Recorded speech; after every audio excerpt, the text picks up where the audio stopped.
ಆತ್ಮೀಯ ವಿದ್ಯಾರ್ಥಿಗಳೇ, ಪ್ರಥಮ PUC ರಾಜ್ಯಶಾಸ್ತ್ರದ ಅಧ್ಯಾಯ 4ರಲ್ಲಿ ಸಂವಿಧಾನ ಮತ್ತು ಸರ್ಕಾರ ಎನ್ನುವಂತಹ ಅಧ್ಯಾಯದಲ್ಲಿ ನಾವು ಸಂವಿಧಾನ ಎಂದರೇನು, ಸಂವಿಧಾನದ ಪ್ರಾಮುಖ್ಯತೆ ಏನು ಮತ್ತು ಸಂವಿಧಾನ ಆದರ್ಶ ಸಂವಿಧಾನದ ಅಗತ್ಯ ಅಂಶಗಳು ಯಾವುವು ಎನ್ನುವುದನ್ನು ಕುರಿತು ಚರ್ಚೆಯನ್ನ ಮಾಡಿದ್ದೇವೆ. ವಿದ್ಯಾರ್ಥಿಗಳ ಈ ತರಗತಿಯಲ್ಲಿ ಸಂವಿಧಾನಾತ್ಮಕ ಸರ್ಕಾರ ಎಂದರೇನು ಎನ್ನುವಂಥದ್ದನ್ನ ಕುರಿತು ಅಧ್ಯಯನವನ್ನ ಮಾಡೋಣ. ನಾವು ಕಳೆದ ತರಗತಿಯಲ್ಲಿ ಸಂವಿಧಾನದ ವಿಧಗಳನ್ನ ಕುರಿತು ಚರ್ಚೆಯನ್ನ ಮಾಡ್ತಾ ಇದ್ದೀವಿ.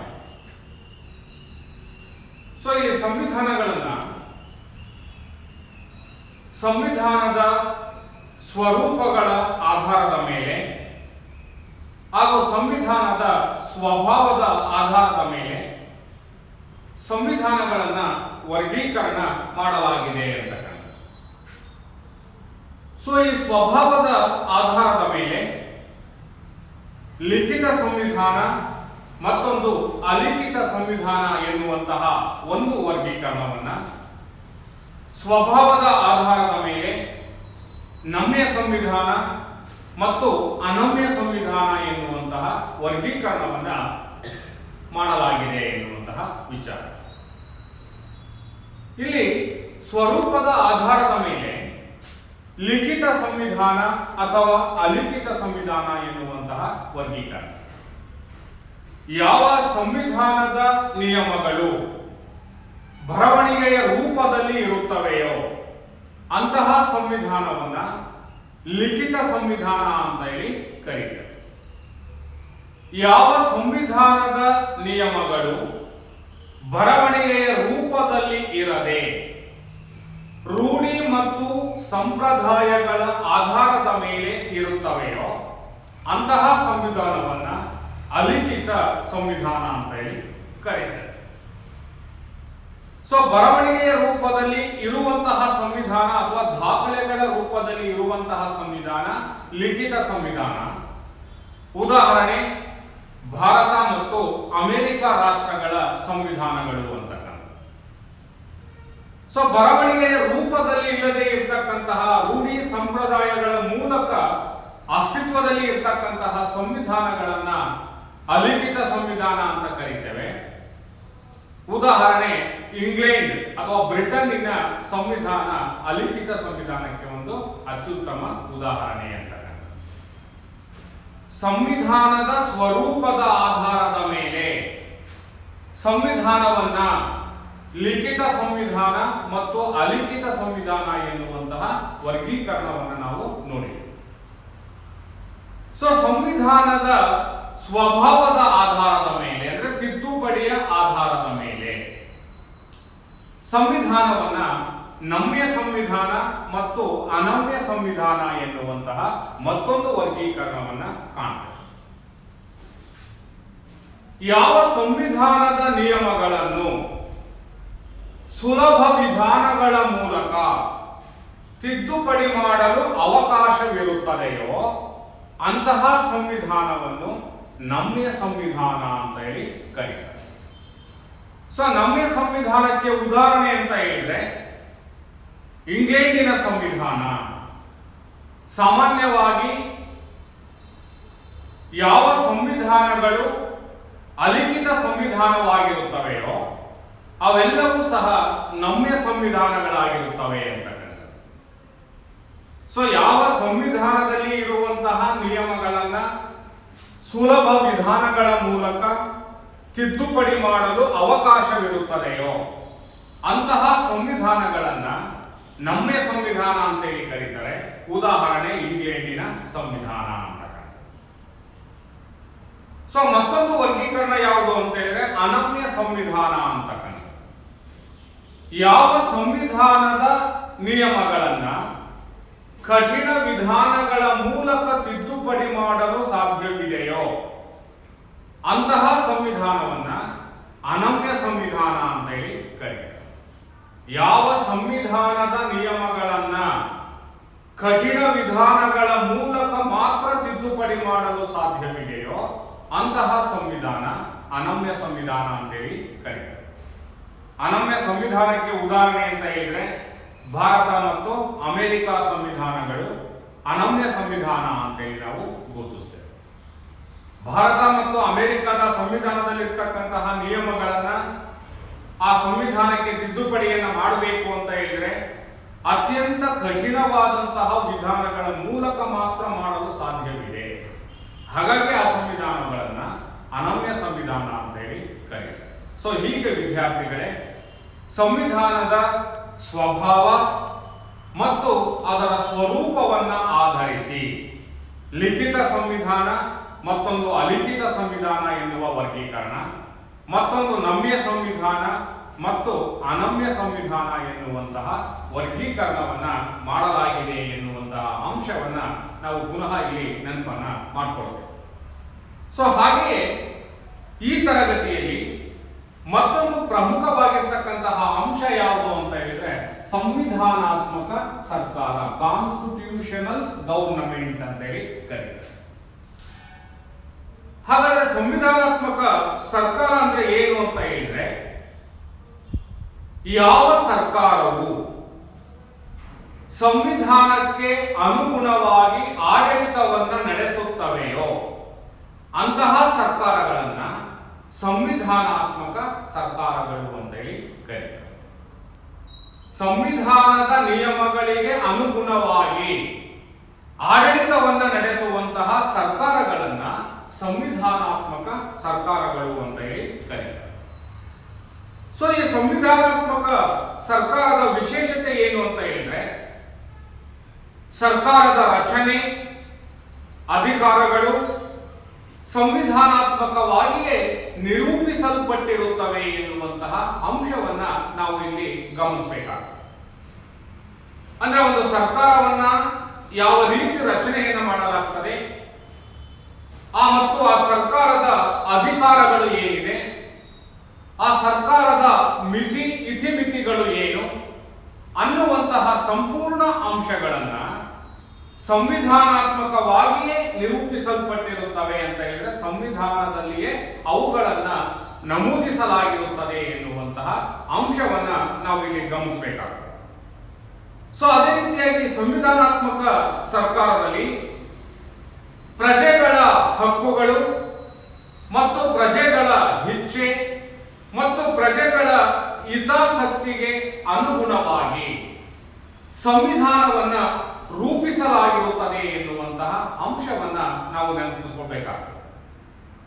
ಅಂದ್ರೆ ಸಂವಿಧಾನಾತ್ಮಕ ಸರ್ಕಾರ ಅಂತ ಹೇಳಿದ್ರೆ ಆ ಸಂವಿಧಾನದಲ್ಲಿ ಇರುವಂತಹ ನಿಯಮಗಳು, ಸಂವಿಧಾನದ ತತ್ವ, ಸಂವಿಧಾನದ ಮೂಲ ಆಶಯ ಏನಿದೆ ಅದಕ್ಕೆ ಅನುಗುಣವಾಗಿ ಅಲ್ಲಿ ಸರ್ಕಾರಗಳು ಕಾರ್ಯವನ್ನು ನಿರ್ವಹಿಸುತ್ತವೆ.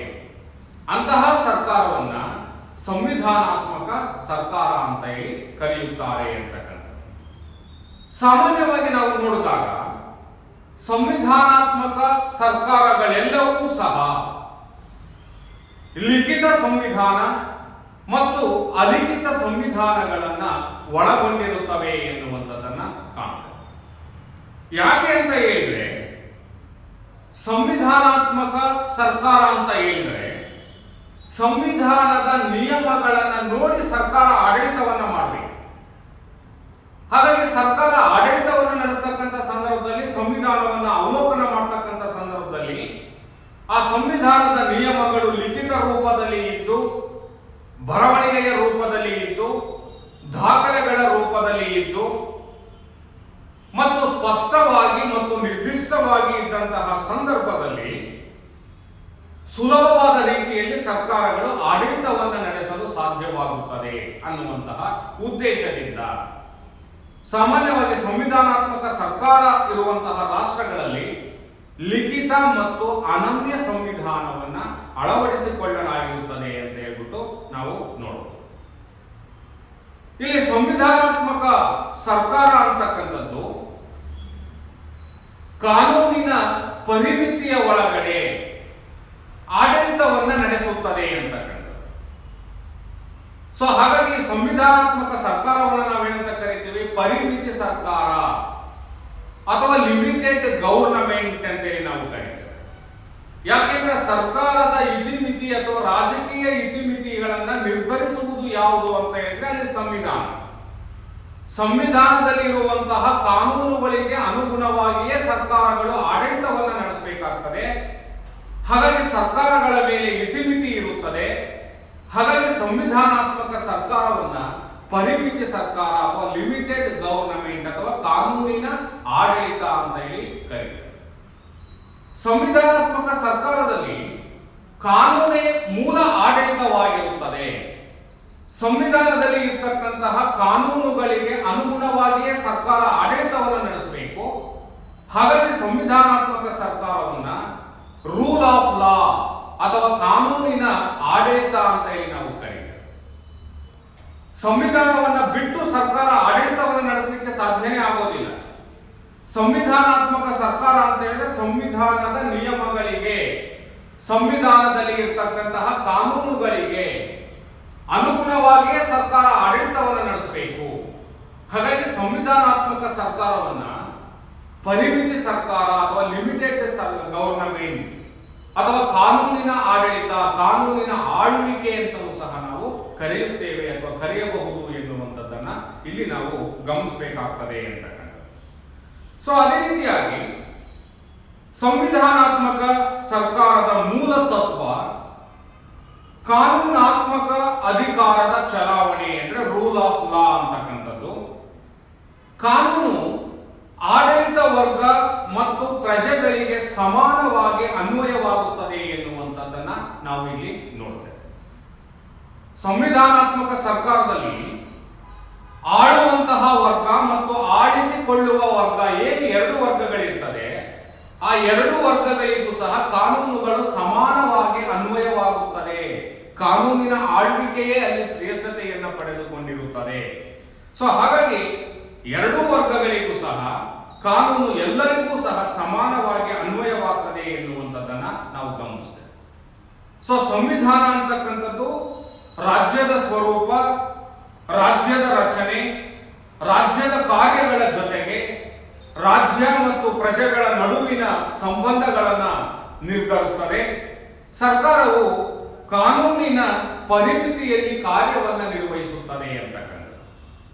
ಅಲ್ಲಿ ಯಾವುದೇ ಸರ್ಕಾರ ಬಂದರೂ ಸಹ ಆ ಸಂವಿಧಾನದಲ್ಲಿ ಇರ್ತಕ್ಕಂತಹ ಕಾನೂನಿಗೆ ಅನುಗುಣವಾಗಿ ಆಡಳಿತವನ್ನು ನಡೆಸುತ್ತದೆ. ಆ ಕಾನೂನಿನ ಪರಿಮಿತಿಯಲ್ಲಿ ಆಡಳಿತವನ್ನು ನಡೆಸುತ್ತದೆ. ಈ ವ್ಯವಸ್ಥೆಯಲ್ಲಿ ಅಂದ್ರೆ ಸಂವಿಧಾನಾತ್ಮಕ ಸರ್ಕಾರ ವ್ಯವಸ್ಥೆಯಲ್ಲಿ ಪ್ರಜೆಗಳಿಗೆ ಹಕ್ಕುಗಳು ನೀಡಲಾಗಿರುತ್ತದೆ ಮತ್ತು ಅದೇ ಕಾನೂನು ಪ್ರಜೆಗಳ ಹಕ್ಕುಗಳನ್ನು ಸಹ ರಕ್ಷಣೆಯನ್ನ ಮಾಡ್ತದೆ ಎನ್ನುವಂತಹ ಅಂಶವನ್ನ ನಾವು ಇಲ್ಲಿ ಗಮನಿಸ್ತೇವೆ.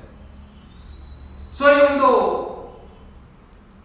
ಸಂವಿಧಾನಾತ್ಮಕ ಸರ್ಕಾರದ ಒಂದು ಬೆಳವಣಿಗೆಯನ್ನ ನಾವು ಗಮನಿಸುವುದಾದರೆ ಪ್ರಾಚೀನ ಗ್ರೀಕರ ಕಾಲದಿಂದ ಆಧುನಿಕ ಯುಗದವರೆಗೂ ಸಹ ಈ ಸಂವಿಧಾನಾತ್ಮಕ ಸರ್ಕಾರದ ಕಲ್ಪನೆಯ ವಿಕಸನವನ್ನ ನಾವು ಇಂಗ್ಲೆಂಡಿನ ಬ್ರಿಟನ್ ಅಲ್ಲಿ ಕಾಣ್ತೇವೆ, ಅಮೆರಿಕ ಸಂಯುಕ್ತ ಸಂಸ್ಥಾನದಲ್ಲಿ ಕಾಣ್ತೇವೆ, ಫ್ರಾನ್ಸ್ ರಾಷ್ಟ್ರದಲ್ಲಿ ಕಾಣ್ತೇವೆ. ಈ ಎಲ್ಲ ರಾಷ್ಟ್ರಗಳಲ್ಲಿಯೂ ಸಹ ರಕ್ತಪಾತ ಅಥವಾ ಕ್ರಾಂತಿಯ ಮೂಲಕ ಸಂವಿಧಾನಾತ್ಮಕ ಸರ್ಕಾರ ಅಸ್ತಿತ್ವಕ್ಕೆ ತಂದುಕೊಂಡಿರ್ತಕ್ಕಂಥದ್ದನ್ನು ನಾವು ಗಮನಿಸ್ತೇವೆ. ಸೊ ಈ ಪ್ರಜಾಸತ್ತಾತ್ಮಕ ವ್ಯವಸ್ಥೆ ಅಸ್ತಿತ್ವಕ್ಕೆ ಬರುವುದಕ್ಕಿಂತ ಮುಂಚೆ ನಿರಂಕುಶ ಪ್ರಭುತ್ವ ಅಂತಕ್ಕಂಥದ್ದು ಅಸ್ತಿತ್ವದಲ್ಲಿ ಇದೆ. ಆ ನಿರಂಕುಶ ಪ್ರಭುತ್ವದಲ್ಲಿ ಯಾವುದೇ ಸಂವಿಧಾನ ಇರಲಿಲ್ಲ. ಕೇವಲ ಬಲದ ಮೂಲಕ, ಭಯದ ಮೂಲಕ, ಪ್ರಜೆಗಳನ್ನ ನಿಯಂತ್ರಿಸುವುದರ ಮೂಲಕ ಒಬ್ಬ ವ್ಯಕ್ತಿ ಅಥವಾ ಒಂದು ಪಕ್ಷ ಆಡಳಿತವನ್ನು ನಡೆಸ್ತಾ ಇತ್ತು. ಅದನ್ನು ನಾವು ನಿರಂಕುಶ ಪ್ರಭುತ್ವ ಅಂತೇಳಿ ಕರೀತೇವೆ. ಆ ನಿರಂಕುಶ ಪ್ರಭುತ್ವ ಅಥವಾ ಸರ್ವಾಧಿಕಾರದಲ್ಲಿ ಸಂವಿಧಾನಕ್ಕೆ ಯಾವುದೇ ಪ್ರಾಮುಖ್ಯತೆ ಅಂತಕ್ಕಂಥದ್ದು ಇರಲಿಲ್ಲ. ಸೊ ಹಾಗಾಗಿ 1215ರಲ್ಲಿ ನಡೆದಂತಹ ಮ್ಯಾಗ್ನಾ ಕಾರ್ಟಾ ಅಂತಕ್ಕಂತಹ ಒಂದು ಸನ್ನದು ಅಥವಾ ಒಂದು ಘೋಷಣೆ ಏನಿದೆ, ಆ ಘೋಷಣೆಯ ಮೂಲಕ ನಿರಂಕುಶ ಪ್ರಭುತ್ವವನ್ನು ವಿರೋಧಿಸುವುದರ ಮೂಲಕ ಸಂವಿಧಾನಾತ್ಮಕ ಸರ್ಕಾರಗಳ ಅಸ್ತಿತ್ವಕ್ಕೆ ನಾಂದಿಯಾಯಿತು ಎನ್ನುವಂತಹ ಅಂತಕ್ಕಂತಹ ಒಂದು ಪ್ರಮುಖ ಹಂತವನ್ನ ನಾವು ಮ್ಯಾಗ್ನಾ ಕಾರ್ಟಾದಲ್ಲಿ 1215 ಮ್ಯಾಗ್ನಾ ಕಾರ್ಟಾ ಸನ್ನದು ಅಥವಾ ಒಪ್ಪಂದದಲ್ಲಿ ನಾವು ಅದರ ಹಂತವನ್ನು ಗುರುತಿಸಲಿಕ್ಕೆ ಸಾಧ್ಯ ಇದೆ ಅಂತಕ್ಕಂಥದ್ದು. ಸೊ ಆ ನಂತರ ಅಮೆರಿಕಾದ ಸ್ವತಂತ್ರ ಘೋಷಣೆ ಅಂತಕ್ಕಂಥದ್ದು, ನಂತರ ಫ್ರಾನ್ಸಿನ ಕ್ರಾಂತಿ ಅಂತಕ್ಕಂಥದ್ದು, ಅವೆಲ್ಲವೂ ಸಹ ಈ ನಿರಂಕುಶ ಪ್ರಭುತ್ವ ಅಥವಾ ಪ್ರಜಾಸತ್ತಾತ್ಮಕವಲ್ಲದ ಸರ್ಕಾರವನ್ನ ವಿರೋಧಿಸಿ ಸಂವಿಧಾನಾತ್ಮಕ ಸರ್ಕಾರವನ್ನ ರಚನೆಯನ್ನ ಮಾಡ್ಕೊಳ್ಳಿಕ್ಕೆ ನಾಂದಿ ಹಾಡಿದವು ಎನ್ನುವಂಥದ್ದನ್ನ ನಾವು ಗುರುತಿಸಲಿಕ್ಕೆ ಸಾಧ್ಯ ಇದೆ ಅಂತಕ್ಕಂಥದ್ದು. ಸೊ ಒಟ್ಟಾರೆಯಾಗಿ ಸಂವಿಧಾನಾತ್ಮಕ ಸರ್ಕಾರ ಅಂತ ಹೇಳಿದ್ರೆ ಯಾವ ಸರ್ಕಾರವು ತನ್ನ ರಾಷ್ಟ್ರದ ಸಂವಿಧಾನಕ್ಕೆ ಅನುಗುಣವಾಗಿ ಆಡಳಿತವನ್ನ ಮಾಡುತ್ತದೆಯೋ ಅಂತಹ ಸರ್ಕಾರಗಳನ್ನು ನಾವೇನಂತ ಕರೀತೇವೆ? ಸಂವಿಧಾನಾತ್ಮಕ ಸರ್ಕಾರಗಳು ಅಂತ ಕರೀತೇವೆ. ಸಾಮಾನ್ಯವಾಗಿ ಆಧುನಿಕ ಕಾಲದ ಎಲ್ಲ ರಾಷ್ಟ್ರಗಳಲ್ಲಿ ಇರ್ತಕ್ಕಂತಹ ಪ್ರಜಾಪ್ರಭುತ್ವ ರಾಷ್ಟ್ರಗಳಲ್ಲಿ ಇರ್ತಕ್ಕಂತಹ ಸರ್ಕಾರಗಳೆಲ್ಲವೂ ಸಹ ಸಂವಿಧಾನಾತ್ಮಕ ಸರ್ಕಾರಗಳಾಗಿವೆ ಎನ್ನುವಂಥದ್ದನ್ನ ನಾವು ಗುರುತಿಸ್ತೇವೆ. ಸೊ ಎಲ್ಲ ಪ್ರಜಾಸತ್ತಾತ್ಮಕ ರಾಷ್ಟ್ರಗಳು, ಪ್ರಜಾಪ್ರಭುತ್ವ ರಾಷ್ಟ್ರಗಳು ತಮ್ಮ ರಾಷ್ಟ್ರದ ಆಶಯಗಳಿಗೆ, ತಮ್ಮ ರಾಜ್ಯದ ಗುರಿ ಮತ್ತು ಉದ್ದೇಶಗಳಿಗೆ ಅನುಗುಣವಾಗಿ ಸಂವಿಧಾನ ರಚನಾ ಸಮಿತಿಯ ಮೂಲಕ ತಮ್ಮದೇ ಆಗಿರ್ತಕ್ಕಂತಹ ಸಂವಿಧಾನವನ್ನು ರಚನೆಯನ್ನ ಮಾಡಿಕೊಂಡಿವೆ.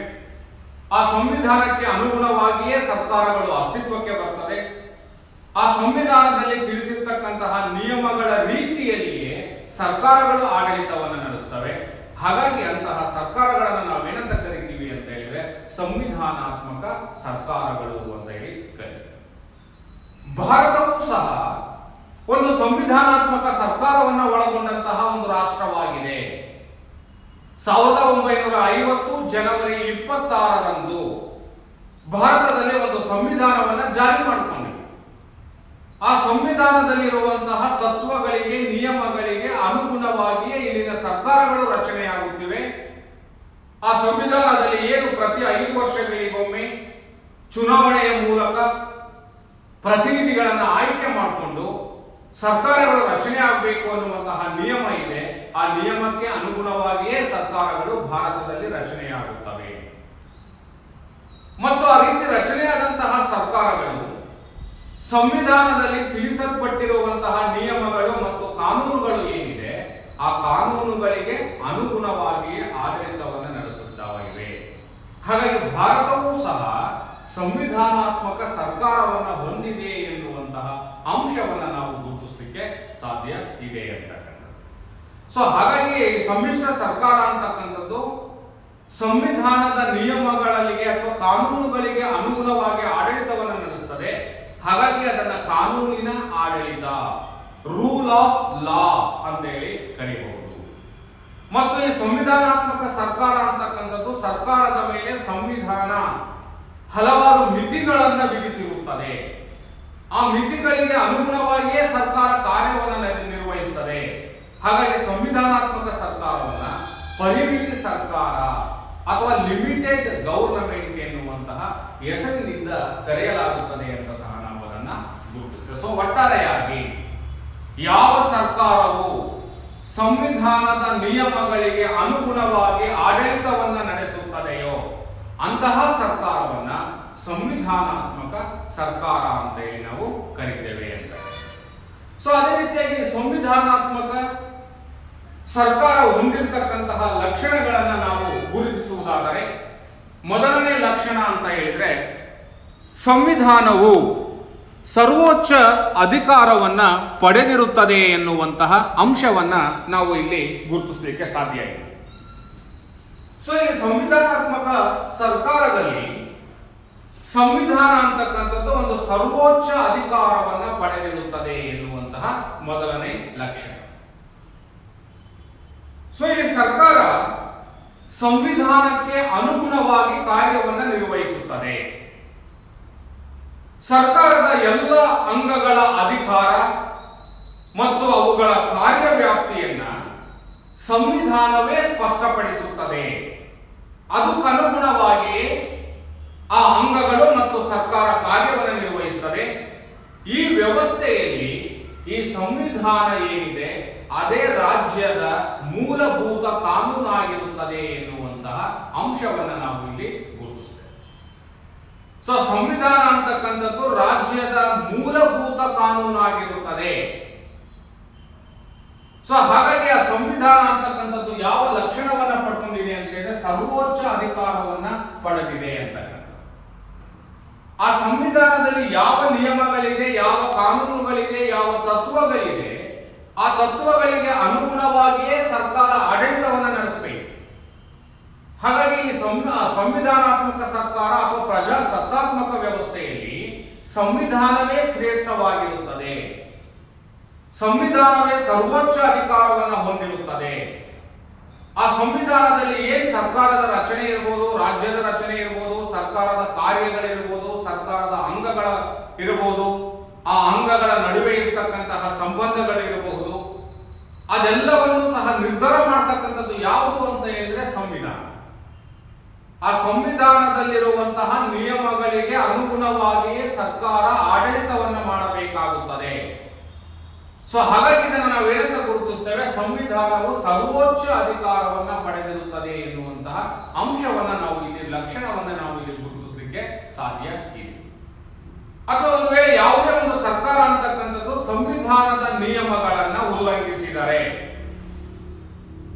ಅಥವಾ ಸಂವಿಧಾನದ ನಿಯಮಗಳನ್ನ ಉಲ್ಲಂಘಿಸಿ ಆಡಳಿತವನ್ನ ಮಾಡಿದರೆ ಅಥವಾ ಸಂವಿಧಾನದ ನಿಯಮಗಳನ್ನ ಉಲ್ಲಂಘಿಸಿ ಶಾಸನಗಳನ್ನ ರಚನೆಯನ್ನ ಮಾಡಿದರೆ ಅಂತಹ ಸರ್ಕಾರಗಳನ್ನ ರದ್ದು ಮಾಡುವಂತಹ ಅಧಿಕಾರ ಆ ಸಂವಿಧಾನ ಯಾರಿಗೆ ಕೊಟ್ಟಿದೆ ಅಂತ ಹೇಳಿದ್ರೆ ನ್ಯಾಯಾಂಗಕ್ಕೆ ಕೊಟ್ಟಿದೆ.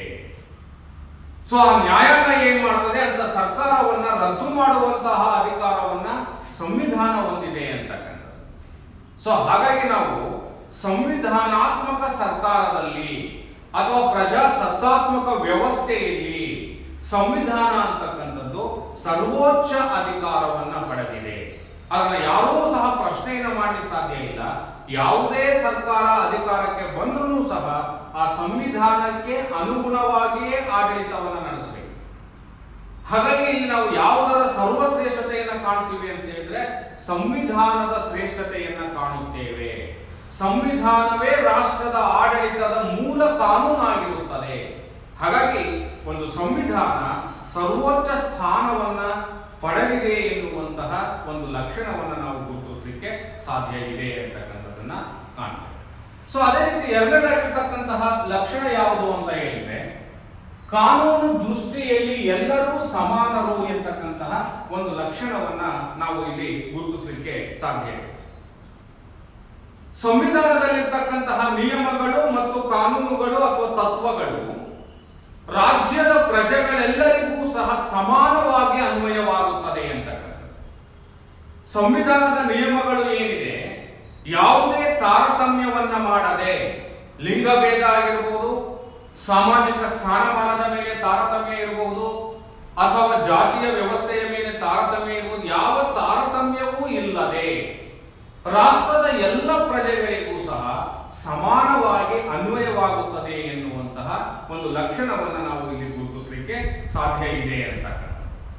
ಯಾವುದೇ ಒಂದು ವ್ಯಕ್ತಿ ಅಥವಾ ಸರ್ಕಾರ ಈ ಸಂವಿಧಾನದಲ್ಲಿ ಇರ್ತಕ್ಕಂತಹ ನಿಯಮಗಳನ್ನ ಉಲ್ಲಂಘನೆಯನ್ನ ಮಾಡಿದರೆ ಅದನ್ನ ಪ್ರಶ್ನಿಸುವಂತಹ ಅಧಿಕಾರ ಪ್ರಜೆಗಳಿಗೆ ನೀಡಲಾಗಿದೆ. ಲಿಂಗಭೇದ, ಸಾಮಾಜಿಕ, ವರ್ಗ ಮತ್ತು ಧರ್ಮದ ಇನ್ನಿತರ ಭೇದಗಳಿಲ್ಲದೆ ಕಾನೂನುಗಳು ಆಳುವ ವರ್ಗ ಮತ್ತು ಆಳಿಸಿಕೊಳ್ಳುವಂತಹ ಎರಡೂ ವರ್ಗಗಳಿಗೂ ಸಹ ಸಮಾನವಾಗಿ ಅನ್ವಯ ಆಗುತ್ತದೆ ಅಂತ. ಸಂವಿಧಾನದ ಆಡಳಿತ ಅಂತ ಹೇಳಿದ್ರೆ ಕಾನೂನಿನ ಆಡಳಿತ ಅಂತ ಹೇಳಿ ಅರ್ಥ. ಸೊ ಹಾಗಾಗಿ ಸಂವಿಧಾನಾತ್ಮಕ ಸರ್ಕಾರದಲ್ಲಿ ಅಸ್ತಿತ್ವದಲ್ಲಿ ಇರ್ತಕ್ಕಂತಹ ಕಾನೂನುಗಳು ಅಥವಾ ಸಂವಿಧಾನದಲ್ಲಿ ಇರ್ತಕ್ಕಂತಹ ಕಾನೂನುಗಳು ಆ ರಾಜ್ಯದಲ್ಲಿ ಇರ್ತಕ್ಕಂತಹ ಎಲ್ಲ ಪ್ರಜೆಗಳಿಗೂ ಆಳುವ ವರ್ಗ ಮತ್ತು ಆಳಿಸಿಕೊಳ್ಳುವಂತಹ ಎರಡೂ ವರ್ಗಗಳ ಮೇಲೂ ಸಹ ಸಮಾನವಾಗಿ ಅನ್ವಯವಾಗುತ್ತವೆ. ಹಾಗಾಗಿ ಸಂಯುಕ್ತ ಸರ್ಕಾರದಲ್ಲಿ ನಾವು ಕಾನೂನಿನ ದೃಷ್ಟಿಯಲ್ಲಿ ಎಲ್ಲರೂ ಸಮಾನರು ಎನ್ನುವಂತಹ ಒಂದು ಲಕ್ಷಣವನ್ನು ನಾವು ಇಲ್ಲಿ ಕಾಣಲಿಕ್ಕೆ ಸಾಧ್ಯ ಇದೆ ಅಂತ. ಸೊ ಅದೇ ರೀತಿಯಾಗಿ ಮತ್ತೊಂದು ಪ್ರಮುಖವಾಗಿರ್ತಕ್ಕಂತಹ ಲಕ್ಷಣವನ್ನು ನಾವು ಗುರುತಿಸುವುದಾದರೆ ಸಂವಿಧಾನಾತ್ಮಕ ಸರ್ಕಾರದಲ್ಲಿ ವ್ಯಕ್ತಿ ಸ್ವಾತಂತ್ರ್ಯಕ್ಕೆ ಪ್ರಾಮುಖ್ಯತೆ ಮತ್ತು ರಕ್ಷಣೆಯನ್ನ ನೀಡಲಾಗುತ್ತದೆ ಎನ್ನುವಂತಹ ಒಂದು ಅಂಶವನ್ನು ನಾವು ಗುರುತಿಸಲಿಕ್ಕೆ ಸಾಧ್ಯ ಇದೆ. ಸೊ ಈ ಸಂವಿಧಾನವು ಪ್ರಜೆಗಳ ಹಕ್ಕು ಮತ್ತು ಸ್ವತಂತ್ರಗಳಿಗೆ ಗೌರವವನ್ನು ನೀಡುತ್ತದೆ ಅಂತಕ್ಕಂಥ.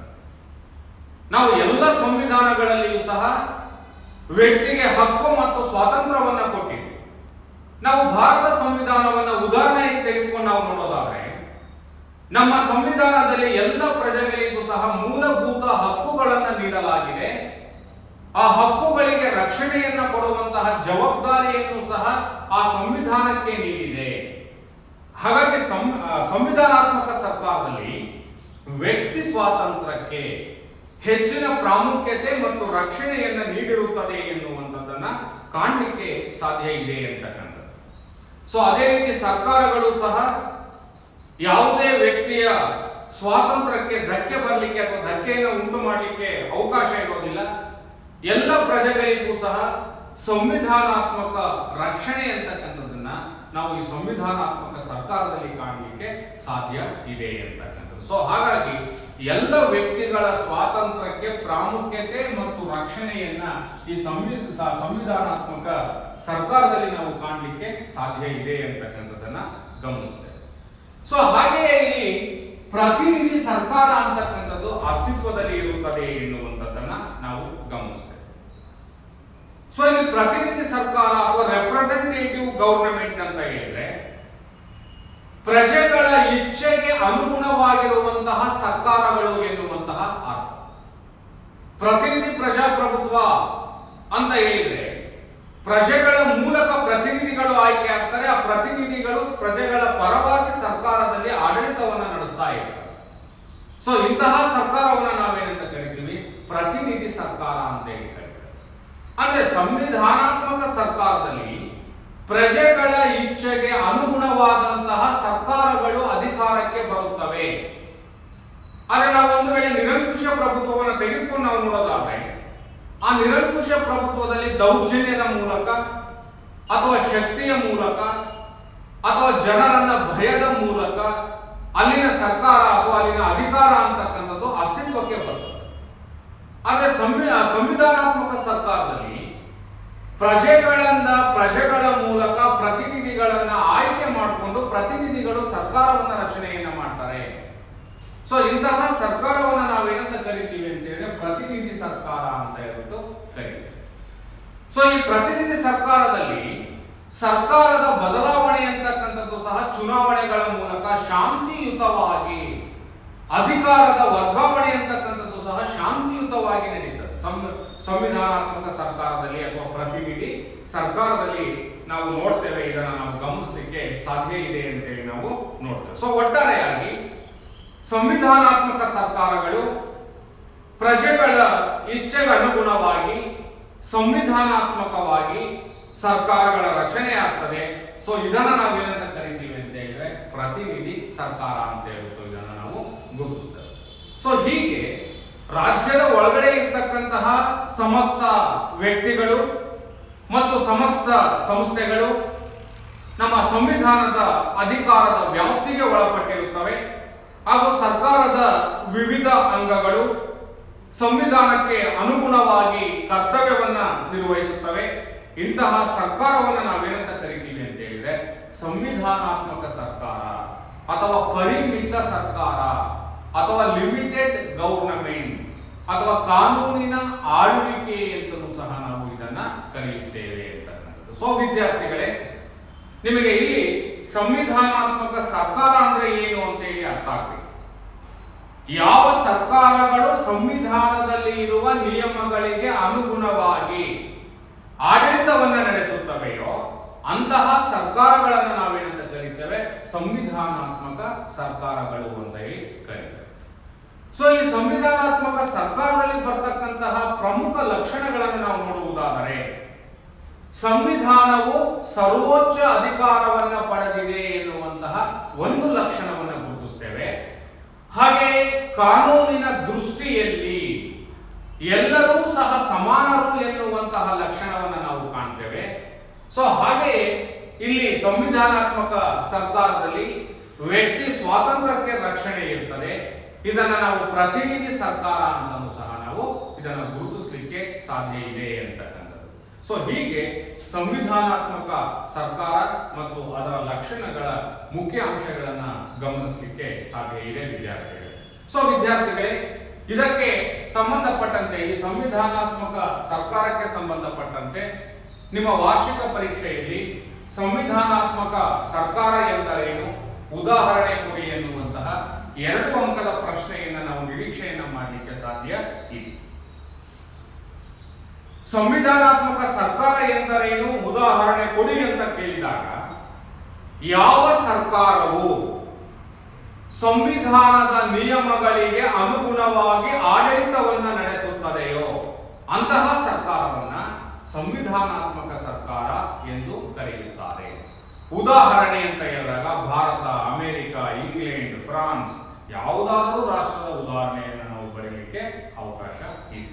ಸೊ ಅದೇ ನಾವು 5 ಅಂಕದ ಪ್ರಶ್ನೆಯನ್ನು ನಾವು ನಿರೀಕ್ಷೆ ಮಾಡುವುದಾದರೆ ಸಂವಿಧಾನಾತ್ಮಕ ಸರ್ಕಾರ ಎಂದರೇನು, ಅದರ ಪ್ರಮುಖ ಲಕ್ಷಣಗಳನ್ನು ಹೆಸರಿಸಿ ಅಥವಾ ವಿವರಿಸಿರಿ ಎನ್ನುವಂತಹ ಪ್ರಶ್ನೆ ಕೇಳಿದಾಗ ಆ ಸಂವಿಧಾನಾತ್ಮಕ ಸರ್ಕಾರದ ವ್ಯಾಖ್ಯಾನವನ್ನು ನಾವು ಬರೆದು ಈ 4 ಲಕ್ಷಣಗಳನ್ನು ಬರೆದ್ರೆ ಸಾಕಾಗುತ್ತೆ. ಮೊದಲನೇ ಲಕ್ಷಣ, ಸಂವಿಧಾನವು ಸರ್ವೋಚ್ಚ ಅಧಿಕಾರವನ್ನು ಪಡೆದಿರುತ್ತದೆ. ಸಂವಿಧಾನಾತ್ಮಕ ಸರ್ಕಾರದಲ್ಲಿ ಕಾನೂನಿನ ದೃಷ್ಟಿಯಲ್ಲಿ ಎಲ್ಲರೂ ಸಮಾನರಾಗಿರುತ್ತಾರೆ. ಸಂವಿಧಾನಾತ್ಮಕ ಸರ್ಕಾರದಲ್ಲಿ ವ್ಯಕ್ತಿ ಸ್ವಾತಂತ್ರ್ಯಕ್ಕೆ ಪ್ರಾಮುಖ್ಯತೆ ಮತ್ತು ರಕ್ಷಣೆ ದೊರೆಯುತ್ತದೆ. ಸಂವಿಧಾನಾತ್ಮಕ ಸರ್ಕಾರವು ಪ್ರತಿನಿಧಿ ಸರ್ಕಾರವಾಗಿರುತ್ತದೆ ಎನ್ನುವಂತಹ ಲಕ್ಷಣಗಳನ್ನು ನಾವು ಇಲ್ಲಿ ಬರೀಬೇಕಾಗ್ತದೆ. ಸೊ ವಿದ್ಯಾರ್ಥಿಗಳೇ, ಇನ್ನು ಮುಂದಿನ ತರಗತಿಯಲ್ಲಿ ಸರ್ಕಾರದ ವಿಧಗಳನ್ನು ಕುರಿತು ನಾವು ಚರ್ಚೆಯನ್ನು ಮಾಡೋಣ. ಧನ್ಯವಾದ.